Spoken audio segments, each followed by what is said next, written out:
जन्म के बाद उसकी माँ ने जो पहला दूध दिया वह खून जैसा लाल था। इससे पहले कि वह उड़ना सीख पाता, उसके नाजुक पैरों पर नमक की परतें जमने लगी थीं, जो हर कदम के साथ और कसती जा रही थीं। लेकिन कोई भी पक्षी अपनी जन्मभूमि नहीं चुन सकता। दूर से यह जगह किसी गुलाबी स्वर्ग जैसी दिखाई देती है।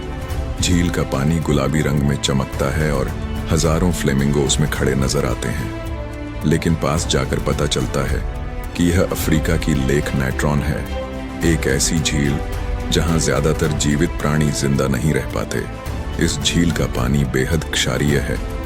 इसमें उतरने वाले कई जानवरों की त्वचा बुरी तरह प्रभावित हो जाती है और समय के साथ उनके शरीर नमक की परतों से ढक जाते हैं।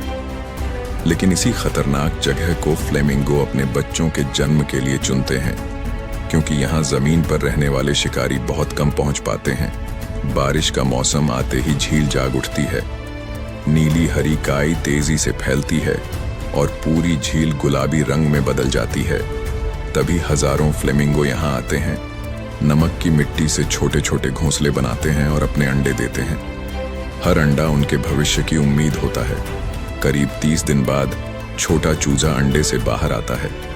उसके पास न गुलाबी पंख होते हैं न लंबे पैर।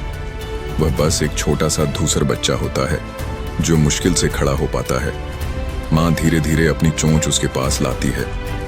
उसके मुंह में एक गाढ़ा, गर्म और लाल रंग का तरल पहुंचता है। यह खून नहीं बल्कि बर्ड मिल्क होता है। यही उसके जीवन का पहला भोजन है। इसमें प्रोटीन, वसा और रोगों से लड़ने वाले पोषक तत्व भरपूर होते हैं। यही भोजन उसे जीवन की पहली ताकत देता है। माता पिता की देखभाल में चूजा धीरे धीरे बड़ा होने लगता है, लेकिन यह सुरक्षा ज्यादा समय तक नहीं रहती। जैसे जैसे सूरज तेज होता है, झील का पानी सूखने लगता है, कीचड़ फटने लगता है और नमक की मोटी परत जमीन पर जम जाती है। अब छोटे फ्लेमिंगो उड़ नहीं सकते। अगर वे यहीं रुक गए तो पानी खत्म हो जाएगा, भोजन खत्म हो जाएगा और नमक उनके पैरों को जकड़ लेगा। जिंदा रहने के लिए उन्हें पूरे झुंड के साथ लगभग 50 किलोमीटर पैदल चलना होगा। हजारों छोटे छोटे चूजे एक साथ चल पड़ते हैं। उन्हें नहीं पता मंजिल कहाँ है। वे सिर्फ अपने सामने चल रहे झुंड का पीछा करते हैं। लेकिन असली परीक्षा अब शुरू होती है। गीली मिट्टी उनके पैरों से चिपक जाती है। तेज धूप उसे पत्थर जैसी सख्त बना देती है। नमक की मोटी परत उनके नाजुक पैरों को ढक लेती है। हर कदम पहले भारी लगता है, फिर दर्द देने लगता है और धीरे धीरे वही दर्द उनकी सबसे बड़ी परीक्षा बन जाता है। कुछ बच्चे चलते चलते गिर जाते हैं, कुछ नमक और पत्थरों में फंस जाते हैं, कुछ झुंड से पीछे छूट जाते हैं और शिकारी पक्षियों की नजर में आ जाते हैं। लेकिन जो रुक गया उसके लिए वापस लौटने का कोई रास्ता नहीं था।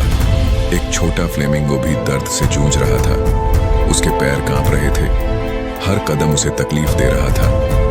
फिर भी वह चलता रहा, क्योंकि उसे पता था कि रुकना मतलब हार मान लेना है। आखिरकार लंबी यात्रा के बाद पूरा झुंड पानी तक पहुंच गया। जैसे ही छोटे छोटे पैर पानी में डूबे, उन पर जमी नमक की कठोर परत धीरे धीरे पिघलने लगी। वे बच गए। समय बीतता गया। वही धूसर बच्चे धीरे धीरे गुलाबी होने लगे। उन्होंने झील से भोजन छानना सीखा। उनके पंख मजबूत हुए और एक दिन वही पंख उन्हें उस झील के ऊपर उड़ा कर ले गए जहां कभी उन्होंने अपना पहला कदम रखा था। आज जब लोग गुलाबी फ्लेमिंगो को देखते हैं तो उन्हें सिर्फ उनकी सुंदरता दिखाई देती है, लेकिन बहुत कम लोग जानते हैं कि उनका यह गुलाबी रंग सिर्फ सुंदरता की पहचान नहीं है। यह उस संघर्ष का रंग है जो मौत के किनारे से हर कदम लड़कर हासिल किया गया है। अगर इस नन्ही योद्धा की कहानी ने आपका दिल छू लिया हो तो वीडियो को एक लाइक जरूर करें और ऐसे ही शानदार वन्य जीवों की कहानियों के लिए हमारे चैनल को सब्सक्राइब करें।